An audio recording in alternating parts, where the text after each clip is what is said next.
오늘 본문은 4절로 이루어져 있는데 원문으로도 한 문장입니다. 한글 성경으로도 한 문장이거든요.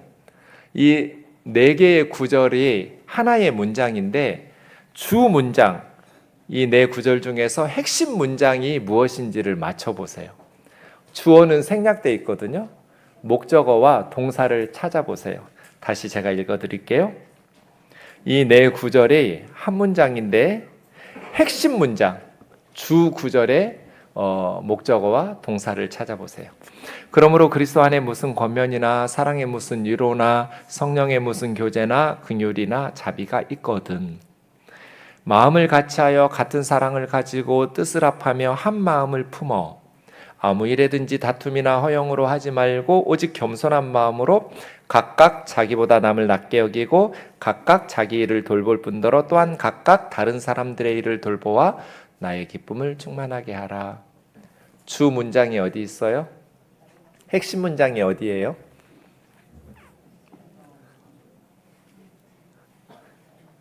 몇 절? 몇 절에 들어있어요? 예, 4절에 들어있어요. 네. 나의 기쁨을 충만하게 하라. 이게 주문장이에요. 이것이 있거든 1절.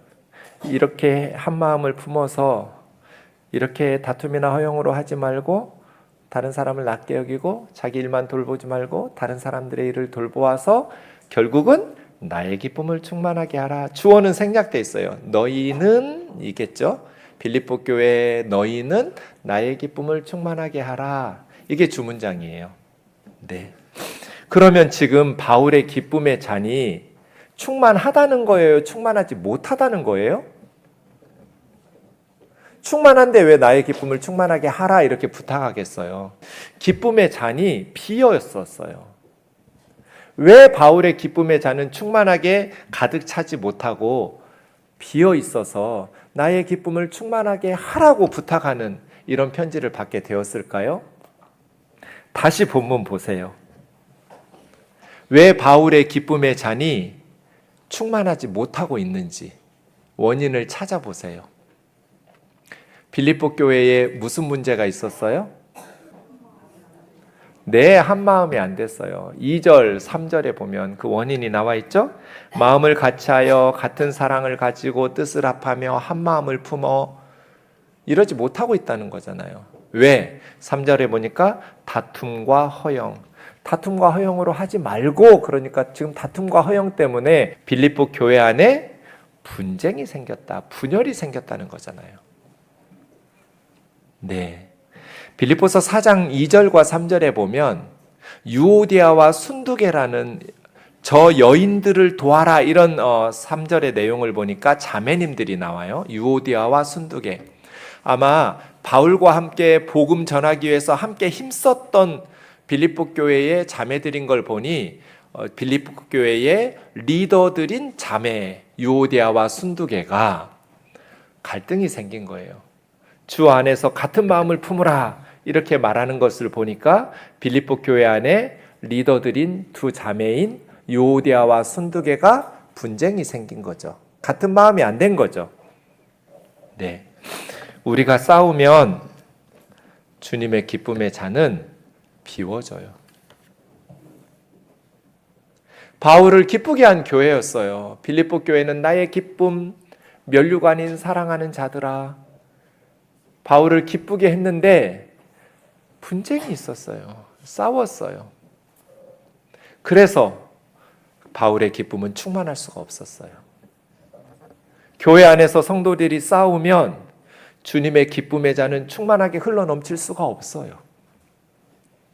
아무리 우리가 열심히 주님을 위해서 헌신하고 열심히 주님을 위해서 봉사해도 우리끼리 서로 싸우고 갈등이 생기고 미워하고 분쟁이 생기면 주님의 기쁨의 잔은 비워지게 돼 있어요.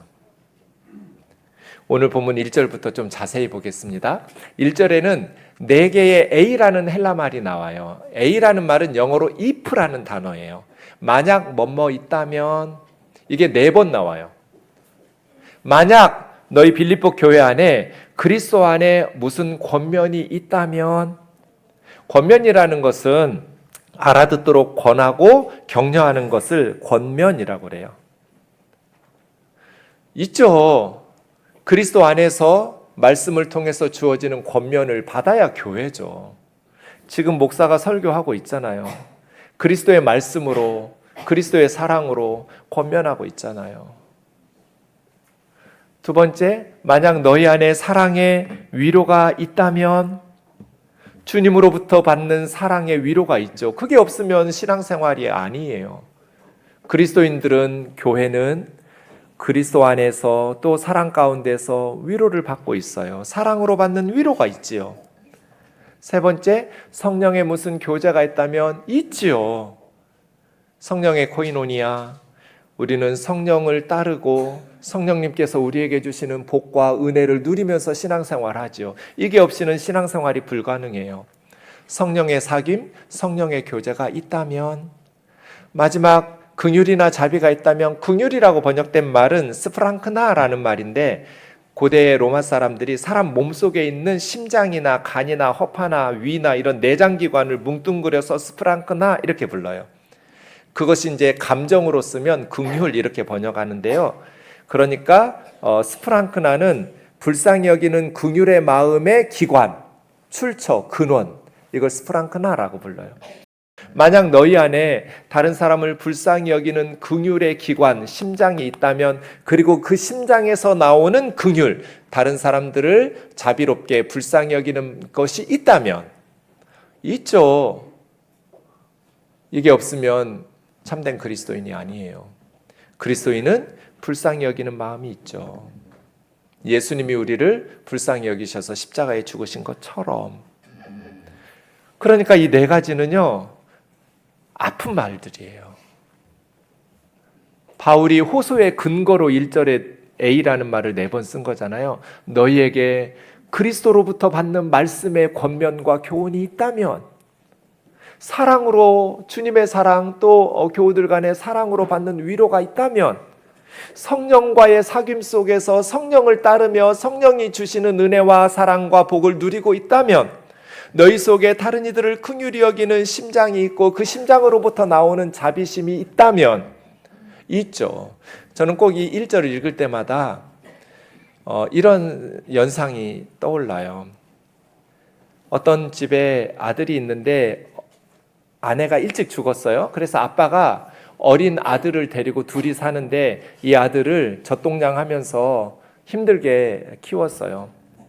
아들 하나 잘 키우려고 엄마 역할까지 하면서 힘들게 아들을 키웠는데, 아들이 순하게 잘 크다가 청소년기가 들어서 나쁜 친구들을 사귀면서 탈선하고 못된 짓 하는 거예요. 그 아들을 불러놓고 아빠가 호소하는 거예요. 아들아, 너희 엄마 일찍 죽고 이 아빠 혼자서 너에게 부족했겠지만 엄마 역할까지 하느라고 아빠는 최선을 다했고 쉼없이 일했고, 너에게 유익한 것이라면 무엇이든지 아낌없이 너에게 사랑을 쏟아 부었는데, 이제 못된 친구들과 어울려 다니면서 탈선하고 죄를 범하고 그렇게 아빠 마음을 아프게 하느냐. 네가 이 아빠의 사랑과 고생과 헌신을 조금이라도 기억한다면, 네가 이 아빠를 조금이라도 불쌍히 여긴다면 나쁜 짓을 멈추고 다시 착하게 살아야 된다. 꼭 이렇게 얘기하는 것 같아요, 바울이 빌립보 교회에. 너희에게 그리스도 안에 주시는 권면이 있다면, 사랑의 위로를 받고 있다면, 성령의 사귐 교제를 나누고 있다면, 자비와 긍휼하심이 있다면, 있죠. 빌립보 교회에 다 있었어요. 그렇다면 2절 하라는 거예요. 마음을 같이하여. 첫 번째와 네 번째가 같은 단어가 나와요. 마음. 이건 생각하다는 뜻이에요. 같은 생각, 한 마음, 한 생각. 마음을 같이하고, 지금은 유오디아와 순드게가 딴 생각, 딴 마음을 가지고 있는 거잖아요. 같은 사랑은 같은 감정이죠. 같은 감정인 사랑으로. 뜻을 합하여, 이 말은 뜻은 정신, 의향, 비전 뭐 이런 단어예요. 그러니까 한 뜻으로, 한 마음, 한 사랑, 한 뜻으로, 그 말이죠. 같은 생각, 같은 감정, 같은 뜻과 같은 정신으로 하나 되라는 거예요.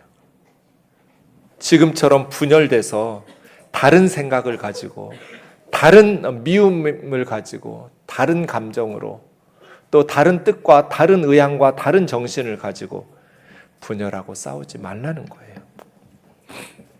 분쟁의 원인이 뭘까요, 여러분? 왜 성도들이 서로 싸울까요? 제 얼굴 보면 답이 없어요. 성경을 보셔야 돼요. 왜 싸워요? 왜 분쟁해요? 3절에 보니까 두 단어가 나왔어요. 다툼과 허영. 이것이 분쟁의 원인이에요. 다툼이라고 번역된 단어는 성경에 여러 번 나오는데 허영이라고 번역된 단어는 여기 한 번만 딱 나온 단어고요. 다툼이라고 번역된 이 에리테이아라는 말은 우리 다른 성경 구절에서는 당 짓는다 이렇게 한글 성경에서 번역했어요. 무리를 지어서 끼리끼리 편가르게 한다 이런 뜻이죠. 당 짓는다. 그러니까 다툼이라고 번역된 말은 다른 사람과 교회가 한마음 한뜻으로 하나가 돼야 되는데 서로 경쟁하는 거예요. 그래서 당을 지어요. 파당을 만들어요. 파벌을 만들어요. 그래서 서로 싸우는 거예요. 다툼이죠. 다툼. 허영이라고 번역된 케노독시아라는 말은 텅 빈 거예요. 그래서 허풍 떨면서 자랑하는 거, 자만심을 가지고 자기를 높이는 교만한 것을 허영이라고 번역했어요. 근데 사실은 자기를 과대 포장해서 허풍 떨면서 자랑하는 거니까 속은 텅 비어 있는 거죠. 필리포 교회는 유오디아와 순두계가 우리는 하나라는 의식이 깨어지고 남남이라는 타인 의식이 생겼어요. 그래서 교우들이 두 사람을 편들어서 파벌이 생긴 거예요. 이것이 에리테이아예요. 분쟁, 다툼, 파벌, 당짓는 것. 그렇게 두 그룹으로 나눠지니까 교회 안에서 신실하게 하나님을 섬기는 것이 아니라 허영을 가지고 케노독시아예요. 서로 상대방에게 보이려고 더 우리가 이겼다, 더 우리가 하나님 잘 섬긴다, 우리가 더 경건하고 더 하나님을 기쁘시게 한다는 경쟁심, 헛된 영광을 추구하면서 허영심을 가지고 교회에서 신앙생활하게 된 거예요. 이 다툼과 허영이 분쟁의 원인이에요. 칼뱅이 이런 말을 해요. 다툼은 각자 자기의 의견을 끝까지 고집할 때, 곧 한 번 들어선 길을 따라 무모하게 돌진하기 위해 화내기 시작할 때 일어난다. 이런 걸 다툼이라고 그래요. 자기 의견을 끝까지 고집하는 거예요. 그래서 자기 의견을 관철시키기 위해서 화내기 시작할 때 다툼이 일어나죠. 오늘 본문에는 분쟁의 유일한 해독제가 나와요. 교회 분쟁의 유일한 치료제는 무엇일까요? 제 얼굴 보면 없다고요. 분쟁의 유일한 해독제가 뭐예요? 네, 바로 그 다음 절이 있죠? 오직 겸손한 마음으로. 오직 겸손이에요. 오직이니까 유일한 해독제예요. 유일한 치료제예요. 겸손하기 시작하면 분쟁은 끝나요. 겸손하면 싸움이 더 이상 진행될 수가 없어요. 그럼 겸손이 뭘까요? 성경에 겸손이라는 말도 참 많이 나오는데 겸손이 무슨 뜻일까요? 겸손. 오늘 본문은 두 가지로 설명하고 있어요. 첫 번째 겸손은 각각 자기보다 남을 낮게 여기는 것. 다른 사람을 더 높이는 거죠. 그 겸손이에요. 자기보다 다른 사람을 더 귀하게 여기는 것. 나 자신보다 다른 사람을 더 낮게 여기는 것. 겸손이죠. 그런데 대부분 1번에서 끝나요. 더 중요한 건 2번인데. 겸손은 각각 자기 일을 돌볼 뿐더러 또한 각각 다른 사람들의 일을 돌보는 게 겸손이에요. 1번이 겸손인 것 같은데 사실은 2번이 더 중요한 겸손의 성경적 정의예요. 이 4절을 공동번역에서는 저마다 제 실속만 차리지 말고 남의 이익도 돌보십시오 이렇게 번역했어요. 이런 뜻이에요. 이게 겸손이에요. 자기 이익만 돌보지 말고 다른 사람들의 이익을 돌보라는 거예요. 이기적으로 내 이속만 차리려고 하지 말고 다른 사람의 이익을 위해서 헌신하라는 거예요. 그래서 겸손은 상대방을 존중하고 인정하는 거죠. 우리는 주님께서 주님의 자녀로 선택하신 성도들을 무시할 권리가 없어요. 나보다 다른 사람을 낮게 여기고, 이게 겸손이에요. 그래서 다윗이라는 이름이 좋아요. 여러분 다 위에다가 놓고 살면 돼요. 그게 겸손이에요. 나는 제일 모자란 사람입니다. 다른 사람을 높이고 존중하는 거죠. 그런데 겸손은 상대방의 이익을 먼저 챙겨주는 거예요. 각각 자기 일을 돌볼 뿐더러 또한 각각 다른 사람들의 일들을 돌보아 나의 기쁨을 충만케 하라. 그래서 겸손은 추상적인 의미로 변질시키면서 행동을 배제시키면 안 돼요. 겸손이라는 단어는 추상적인 의미가 아니에요. 성경에서 말씀하시는 겸손은 구체적인 행동이 본질이에요. 자기 이익을 돌볼 뿐더러 다른 사람들의 이익을 돌보는 행동, 이게 겸손의 본질이라고요. 겸손이라는 것은 그냥 추상적인 개념이 아니에요. 구체적인 행동이에요. 다른 사람을 귀하게 여기고 나를 낮춘다는 것은 그 사람의 유익을 위해서 내가 행동한다는 뜻이에요. 그게 성경의 겸손의 본질이에요. 형제 여러분, 왜 변기를 저렇게 해놓고 서서 오줌을 싸세요? 뚜껑을 열어야죠. 아니면 앉아서 싸든지. 얼마나 교만하면 자기 오줌에 자매들 엉덩이를 묻히려고 그래요? 그렇게 함부로 여기면서 주님을 믿는다, 성경을 배웠다, 겸손하게 살아야 된다. 겸손은 말로 하거나 머릿속으로 상상하는 게 아니에요. 추상적 개념이 아니에요. 다른 사람을 존중한다면 행동으로. 서서 쌌으면 물 청소하고 깨끗하게 닦아놔야 그 다음 앉아서 일 보는 사람들이 더럽지 않을 거잖아요. 겸손이죠. 교회에서 어떻게 배웠길래 아이들이 놀고 나서 저렇게 더럽혀져 있어요? 집에서 왕처럼, 왕비처럼, 공주처럼 키우니까 저렇게 장난감 쓰레기장 만들어 놓는 거잖아요. 다음 사람은 어떻게 살라고? 같이 사는 사람들은 어떻게 살라고? 얼마나 지 밖에 모르면 자기가 놀고 나서 저렇게 만들고 끝내요. 겸손은 다른 사람을 존중하는 것인데 이건 추상적 개념이 아니에요. 사랑도 마찬가지예요. 성경의 사랑은 뜨거운 감정이 아니에요. 구체적인 행동이에요. 다른 사람을 존중하는 거, 귀하게 여기는 거, 더 낮게 여기는 거, 그래서 자기 일을 돌아볼 뿐더러 다른 사람들의 일들을 돌아보는 거, 겸손이죠. 이런 사람들이 가는 곳에는 싸움이 끝나요.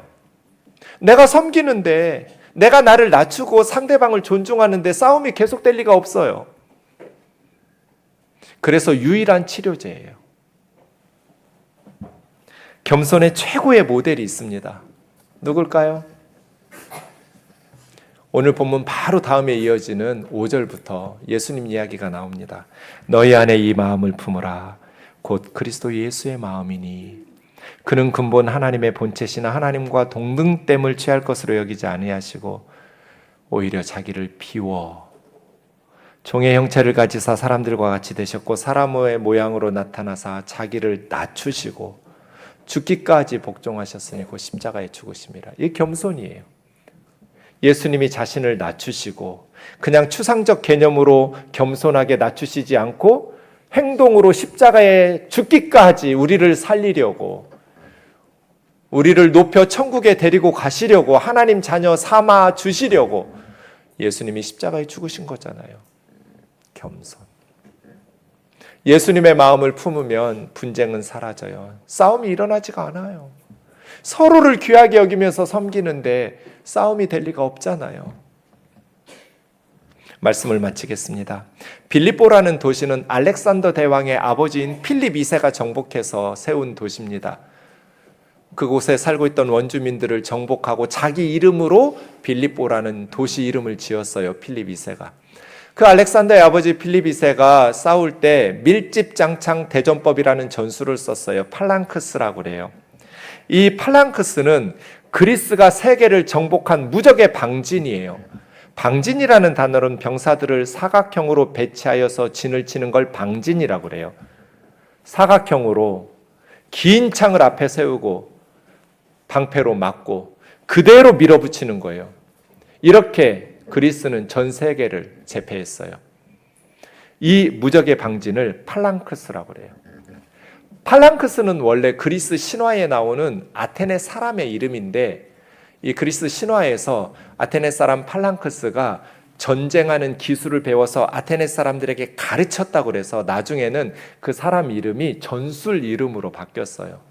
팔랑크스. 호플리테스라는 중무장한 그리스의 보병들이 저렇게 사각형으로 방진을 세워서 싸우는 거예요. 호플라를 전투 장비들이 호플라라고 부르거든요. 전투 장비들인 호플라를 가지고 있는 보병을 호플리테스라고 불러요. 이 호플리테스들이 사각형으로 모여가지고 밀어붙이는데 왼손으로 방패를 들어서 자기 왼쪽 가슴과 내 왼쪽에 있는 사람의 오른쪽 편을 내 방패로 막는 거예요. 그럼 내 오른쪽은 비죠? 그럼 내 오른쪽에 있는 사람이 왼손에 든 방패로 나의 반절을 막아줘요. 그리고 맨 오른쪽에 서 있는 사람들은 가장 싸움을 잘하는 용기 있는, 왜냐하면 오른쪽이 비니까요. 방패가 없으니까요. 창든 오른쪽이. 그래서 밀어붙이는 거예요. 무적의 방진 팔랑크스에 치명적인 약점이 있어요. 이 무적의 방진인 팔랑크스의 치명적인 약점이 뭘까요? 내부의 분열이에요. 화살이 날아온다고 그래서 방패로 내 쪽으로 막아버리면 여기가 비잖아요. 그러면 구멍이 생겨요. 그러면 전멸당하는 거예요. 내 오른쪽에 있는 동료 병사를 믿고 내 방패로 왼쪽 사람을 보호해줘야 돼요. 그래야 이 대열이 흐트러지지 않고 적군을 이길 수가 있어요. 교회예요, 교회. 각자 자기만 보호하고 자기 이익만 돌아보면 교회는 무적의 방진인 팔랑크스를 이룰 수가 없어요. 그러면 우리는 전멸이에요. 자기 일을 돌보들어 자기 반쪽 왼쪽, 또한 각각 다른 사람들의 일들을 돌아보아 내 왼쪽에 있는 사람의 오른쪽, 내 방패로 같이 막아줘야 돼요. 내 자식만 잘 키우고 우리 가정만 복받고 이런 게 아니라 옆에 있는 교우들의 자녀들, 남의 자식까지, 그리고 옆에 있는 교우들의 가정까지 함께 기도하고 함께 싸우고 함께 눈물로 사랑으로 돌아보면서 그리스도의 권면, 사랑의 위로, 성령의 교제, 긍휼과 자비를 가지고 한 마음으로, 한 뜻으로, 같은 사랑을 가지고 같은 뜻으로 한 마음으로 무적의 방진 팔랑크스를 이루어서 우리 우면동 교우들이 가는 곳마다 사탄의 나라를 무너뜨리고 예수 그리스도의 나라를 힘있게 펼쳐나가는 무적의 방진을 이루는, 하나 되어서 하나님의 뜻을 이 땅 가운데 힘있게 펼쳐나가는 우면동 교회 되기를 주의 이름으로 축원합니다. 우리가 겸손하게 서로를 섬길 때 우면동 교회는 천국이 돼요.